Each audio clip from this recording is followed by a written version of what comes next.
Merci beaucoup. C'était donc la première réunion du nouveau Conseil national, puisque partout en France ont eu lieu des élections qui ont renouvelé le Parlement du mouvement et qui ont en même temps renouvelé les responsables départementaux avec des résultats intéressants, puisqu'il y a eu à peu près 50% de responsables nouveaux qui ont été élus.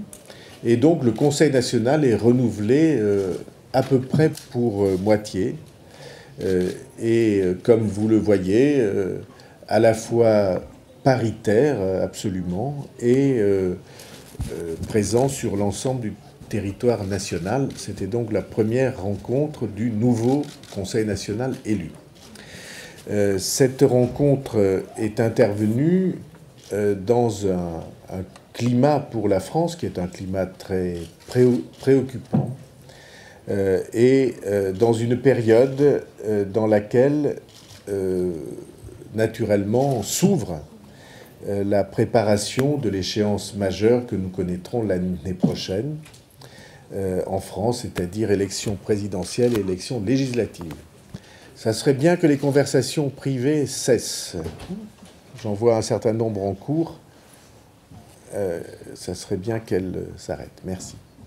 Et donc, naturellement, ce sont des sujets brûlants.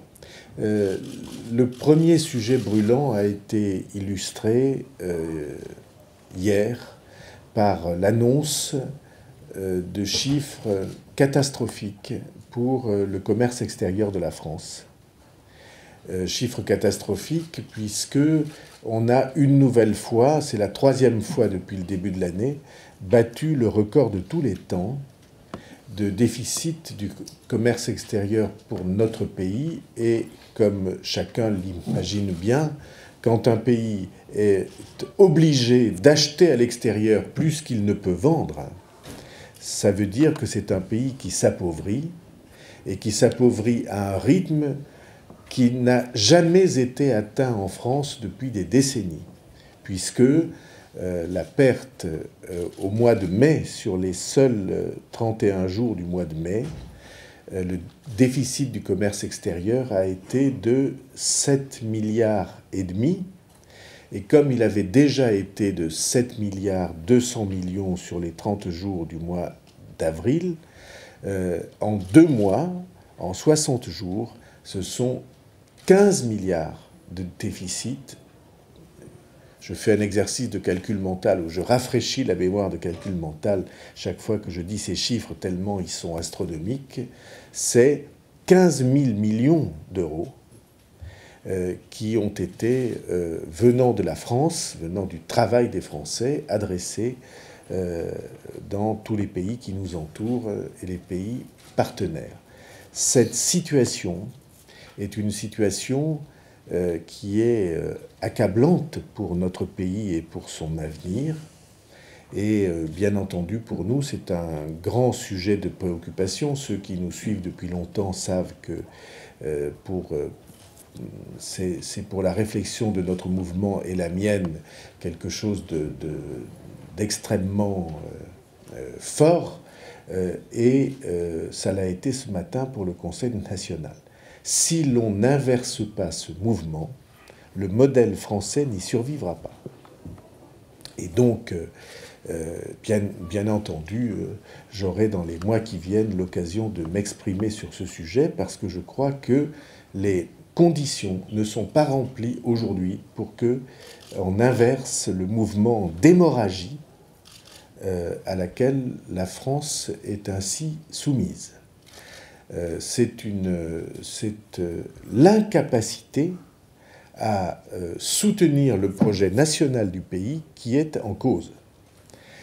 Donc c'est le premier sujet extrêmement lourd des difficultés de la France. Deuxième sujet extrêmement lourd qui a été illustré par la polémique tout à fait infondée à mon avis qui a été lancée par le ministre de l'Intérieur à propos du rapport de la Cour des comptes sur la sécurité du pays.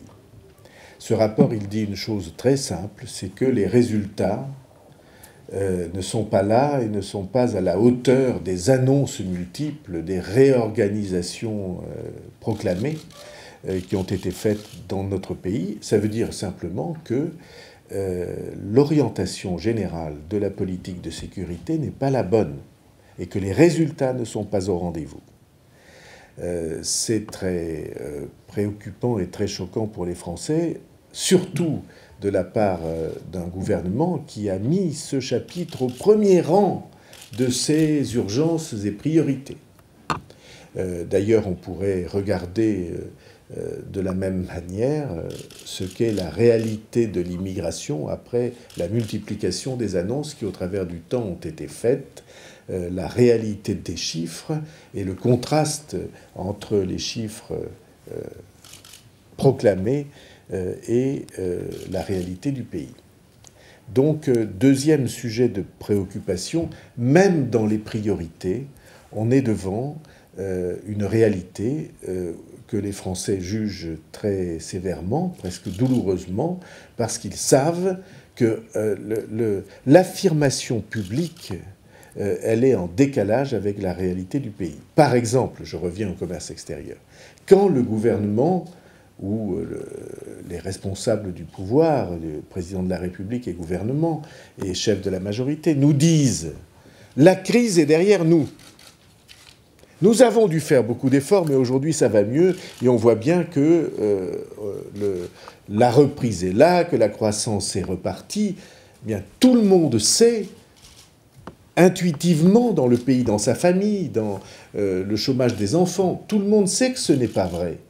Et quand l'INSEE dégrade l'espérance économique de la France, comme ça a été le cas hier, en disant qu'évidemment on n'atteindrait pas au deuxième semestre les chiffres qui avaient été envisagés et qu'on se contenterait d'une croissance, je ne sais même pas s'il faut appeler ça une croissance de 0,2 points sur 3 mois, c'est-à-dire extrêmement loin des 2,5% annuels qu'on nous promettait, l'INSEE ne fait que faire le constat des difficultés qui sont rencontrées par les Français dans leur vie de tous les jours. Car ces réalités de bilan, les gens les vivent. Ce n'est pas seulement des réalités qu'on voit de loin, c'est le bilan que les gens vivent dans leur propre vie. Donc, deuxième raison, naturellement, de préparer pour la France un avenir différent et de penser un avenir différent.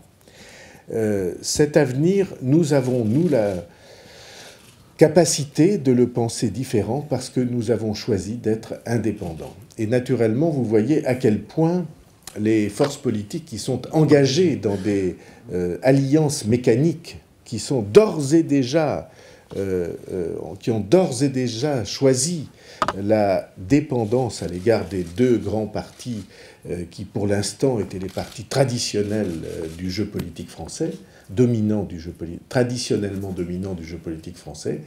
Ces partis-là sont dans l'incapacité de parler parce qu'ils sont obligés de dire que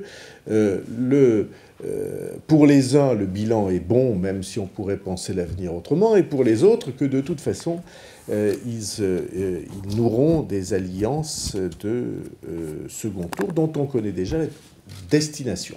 Nous pensons, et nous aurons des semaines pour le dire et le défendre, que les solutions qu'on propose pour le pays aujourd'hui, que ce soit la continuité ou l'alternance du Parti socialiste, ne correspondent pas aux attentes du pays, aux attentes de la situation, que un certain nombre de promesses sont faites qui ne ressemblent pas à ce que le pays en pense. J'ai été par exemple heureux d'entendre Manuel Valls dire que, et Jean-Marie Le Guen, dire l'un et l'autre que ça n'était pas vrai qu'on créerait 300 000 emplois jeunes et qu'il n'était pas vrai qu'on reviendrait à la retraite à 60 ans.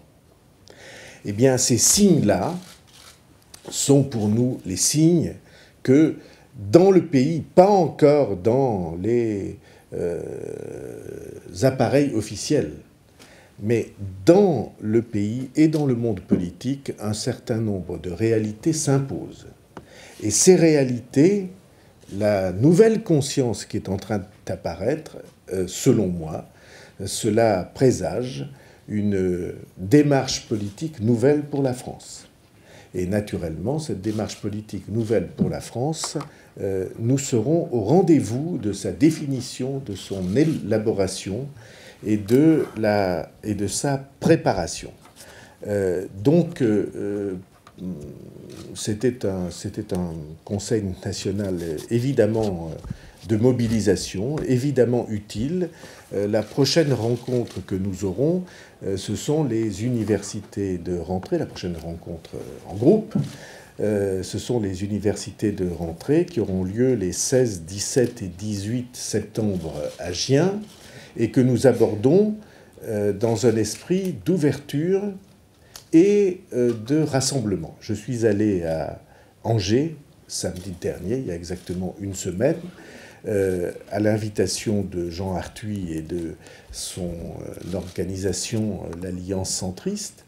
J'y suis allé pour dire que ce défi immense de redresser notre pays, nous avons ce défi à le relever ensemble. Pas seulement avec ce qu'on appelle centristes, entre guillemets, parce que je pense que la démarche de redressement, elle dépasse même le centre. Mais naturellement, les femmes et les hommes qui appartiennent à ce grand courant démocratique du pays, ils y ont leur place et toute leur place par vocation. Parce que le choix politique qui est le nôtre, qui est construire une politique à partir de la vérité qu'on dit au pays, pas à partir de promesses, pas à partir de mensonges, pas à partir de faux semblants, mais à partir de la vérité qui est seule mobilisatrice. Je ne veux pas reprendre une expression ancienne et historiquement datée qui disait que seule la vérité est révolutionnaire, mais seule la vérité, en tout cas, permet le redressement. Nous croyons dur comme fer, dur comme béton, à cette démarche qui part de la vérité pour arriver à la volonté. Partir de la vérité pour arriver à la volonté politique, c'est notre maxime et c'est notre choix. En des temps aussi graves que je viens de les définir ou de les illustrer à l'instant, c'est la seule réponse possible qu'une vie démocratique puissante et juste puisse trouver. Et c'était l'ambiance et le climat et le mot d'ordre de cette première réunion du Conseil national ce matin. Maintenant, je réponds bien volontiers à toutes vos questions.